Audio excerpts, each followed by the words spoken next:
Bonjour tout le monde, je me réjouis de nouveau d'être parmi vous pour la manne fraîche qui paraît toutes les semaines. Vous pouvez vous inscrire et vous abonner à cette manne fraîche. Et toutes les semaines, vous recevez une courte vidéo sur un sujet d'actualité, sur un sujet précis.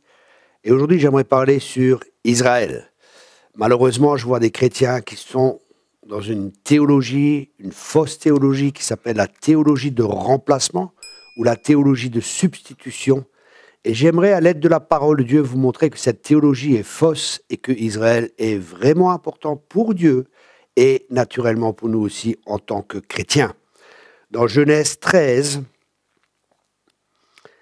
il est dit au verset 14, « L'Éternel dit à Abraham, après que Lot se fut séparé de lui, « Lève les yeux et du lieu où tu es, regarde vers le nord et vers le midi, vers l'Orient et l'Occident, car tout le pays que tu vois, je le donnerai à toi et ta postérité pour toujours. Je rendrai ta postérité comme la poussière de la terre, en sorte que si quelqu'un peut compter la poussière de la terre, ta postérité aussi sera comptée. Lève-toi, parcours le pays dans la longueur et dans sa largeur, car je te le donnerai. » Ici, nous voyons que Dieu avait fait une alliance avec Abraham. Et dans cette alliance, Dieu a promis une terre. Et cette terre, c'est la terre d'Israël. Et c'est une terre où il y a énormément de conflits. Pourquoi? Parce que c'est un conflit qui est avant toute chose spirituel. Dieu a donné cette terre au peuple juif. Dans Genèse 12, verset 2, il est dit « Je ferai de toi une grande nation et je te bénirai. Je rendrai ton nom grand et tu seras une source de bénédiction. Je bénirai ceux qui te béniront et je maudirai ceux qui te maudiront et toutes les familles de la terre seront bénies en toi. » Ici, nous voyons Dieu fait une promesse aussi que si nous bénissons Abraham et sa descendance, c'est-à-dire le peuple juif, il avait deux enfants, Isaac et Ismaël. Vous savez que Isaac est l'enfant de la promesse et que Ismaël était l'enfant qui représente celui qui est fait par la chair, celui que Dieu n'avait pas prévu. Et nous voyons les conflits qu'il y a entre Isaac et Ismaël. Ça nous montre en fin de compte, quand nous marchons par la chair, elle est toujours opposée à l'esprit. Mais il y a aussi des promesses pour Israël, et je crois que tous les descendants d'Ismaël aussi, une partie des descendants d'Ismaël, reconnaissent déjà Jésus en tant que sauveur et en tant que Seigneur. Et je crois qu'il y aura aussi une grande moisson chez les descendants d'Ismaël. Ensuite, venez avec moi dans Exode 23. Exode chapitre 23. Et là, au verset 22, mais si tu écoutes sa voix et si tu fais tout ce que je te dirai, je serai l'ennemi de tes ennemis et l'adversaire de tes adversaires. Waouh! Ici, on voit que Dieu prend position pour Israël et on voit dans la guerre de 6 jours, on voit dans la guerre aussi où ils ont été attaqués le jour du Yom Kippour par des armées, par 6 armées qui étaient beaucoup plus fortes. Ils ont été pris par surprise et malgré tout, malgré que les armées qui les attaquaient étaient plus fortes, Israël a gagné et ils sont arrivés jusqu'au port de Beyrouth.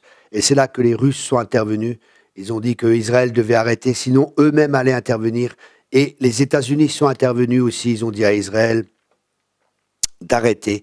Et là, ils ont arrêté la guerre. Mais il y avait une victoire qui était là. Et le point où je veux en venir, c'est que Dieu combat pour Israël. Toujours, encore et encore. Mais il y a aussi une promesse que Dieu, il dit qu'il les dispersera. Et on voit qu'ils ont été dispersés parmi toutes les nations. Et le psaume 137 explique bien cela. Psaume 137, du verset 1 à 6. Sur les bords des fleuves de Babylone, nous étions assis et nous pleurions en nous souvenant de Sion. Au saule de la contrée, nous aurions suspendu nos harpes. Là, nos vainqueurs nous demandaient des chants et nos oppresseurs de la joie. Chantons-nous quelques-uns des cantiques de Sion. Comment chanterions-nous dans les cantiques de l'Éternel sur une terre étrangère? Si je t'oublie, Jérusalem, que ma droite m'oublie, que ma langue s'attache à mon palais, si je me souviens de toi et si je le fais de Jérusalem le principal sujet de ma joie. Ici, nous voyons, le peuple d'Israël a été, comme Dieu l'avait promis, si vous n'obéissez pas à moi, je vous disperserai dans toutes les nations. Et ici, on voit, c'est une forme de jugement. Dieu a dispersé Israël dans toutes les nations, mais il y a une bonne nouvelle que nous voyons dans Zacharie 8, verset 11. Zacharie 8, verset 11.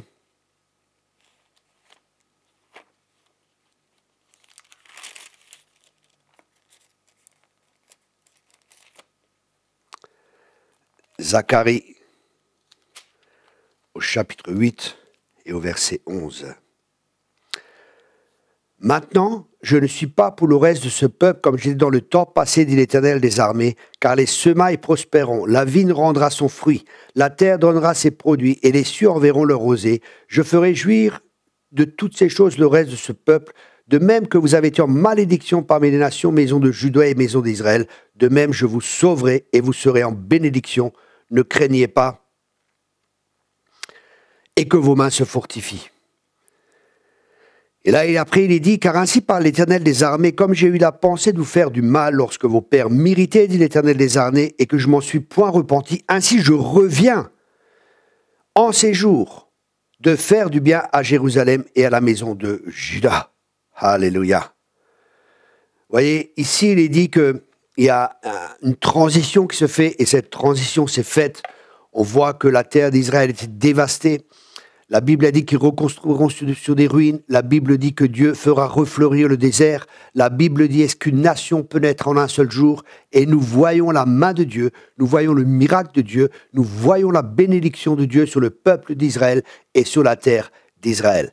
Alors, mes amis, soyez vraiment fondés dans les Écritures et n'écoutez pas les personnes qui vous disent que Dieu a remplacé Israël par l'Église, c'est faux. Israël reste Israël et l'Église est l'Église. Mais Dieu veut faire un homme nouveau avec les deux. Mais Dieu n'a pas oublié Israël. Et la Bible dit que Israël joue un rôle très important dans la fin des temps parce que Jérusalem sera une coupe d'étourdissement pour toutes les nations. Alors, bien-aimés, priez pour le peuple juif, aidez le peuple juif parce que celui qui bénit sera béni et celui qui maudit Israël sera maudit. Ça, c'est des promesses de l'alliance de Dieu, et cette alliance ne change pas. Nous voyons l'Allemagne, il y avait une grande destruction sur l'Allemagne après la guerre, parce qu'ils avaient attaqué Israël, et un jugement est venu sur l'Allemagne. Mais l'Allemagne s'est repentie, ils ont beaucoup aidé Israël, avec des finances et différents moyens. Par la suite, je crois que c'était Adenauer, et ils ont beaucoup aidé le peuple juif, justement pour revenir dans le pays avec des finances et tout ça. Et on voit que l'Allemagne a prospéré. Et on voit d'autres pays, excusez-moi de vous dire ça, hein, c'est direct, mais c'est comme ça. Le Liban a attaqué Israël, le Liban était toujours contre Israël. Et on voit le pays a même fait faillite. La promesse, je bénirai ceux qui te béniront et je maudirai ceux qui te maudiront, est toujours encore d'actualité. Alors les amis, ne croyons pas à cette fausse théologie, à cette théologie de remplacement. Israël est très important aux yeux de Dieu et Israël est pour nous aussi le calendrier de Dieu. Ce que nous voyons dans le naturel, c'est ce qui se passe dans le spirituel. Ce que nous voyons dans le naturel se produire en Israël se passe dans le spirituel. Israël est pratiquement toujours en guerre et nous sommes en guerre, nous sommes dans une guerre spirituelle, nous sommes dans un combat spirituel. Il y a pas mal de temps déjà, les gens discutaient beaucoup d'une autre fausse théologie, c'est la théologie victorieuse ou victorieuse eschatologie qui signifie en français l'eschatologie victorieuse en disant que dans la fin des temps tout ira mieux. Et ça paraît bien et les gens disaient oui, les versets qui disent que ça ira mal, ça c'est des choses qui sont déjà passées mais tout ira pour le mieux. Et là j'ai vraiment prié, je dis Seigneur parle-moi. Et Dieu m'a juste dit un mot, Israël. Et quand on regarde à Israël, ça n'ira pas mieux. On voit qu'il y aura des guerres qui vont venir, on voit que tout ce qui va se passer, toutes les promesses de Dieu vis-à-vis d'Israël, que Israël va être attaqué et que Dieu va encore une fois intervenir pour Israël et qu'ils vont reconnaître, comme le dit Zacharie 12, verset 10, ils vont reconnaître celui qu'ils ont percé et ils pleureront amèrement. Ils vont reconnaître Jésus. Le peuple juif va reconnaître le Messie. Le peuple juif va reconnaître Jésus-Christ. Et là, ils seront sauvés. Alors, mes amis, le point où je veux en venir, c'est cette fausse théologie qui dit que Dieu a rejeté Israël, la théologie de remplacement ou de substitution. C'est une fausse théologie. Dieu s'occupe d'Israël. Dieu n'a jamais abandonné Israël, même si pour un temps, les a punis. Il y avait comme un jugement qui était là. C'est ce que la Bible dit, hein. Clairement, ils ont été dispersés parmi les nations. Ils ont souffert. Même les camps de concentration, tout ça, C'est marqué dans la Bible, c'est marqué, les femmes étaient là, et on leur coupait les cheveux, tout est marqué dans l'Écriture. Mais regardons aussi à ce que Dieu fait actuellement. C'est ce qui s'était passé, mais il y a eu un changement qui s'est opéré. Dieu leur a redonné la terre, une nation née en un jour, le désert refleurit. Toutes ces promesses qui sont en fin de compte des miracles s'accomplissent sous nos yeux. Et n'oubliez pas, je bénirai ceux qui te béniront et je maudirai ceux qui te maudiront. Bénissez Israël, priez pour Israël, bénissez le peuple juif, soutenez-les si vous pouvez financièrement, là vous pouvez aider. Il y a beaucoup d'œuvres chrétiennes que vous pouvez investir pour aider justement Israël. Nous aussi, le ministère soutient Israël. Nous soutenons aussi des ministères en Israël et nous faisons ce que la Bible elle dit. Nous bénissons le peuple de Dieu.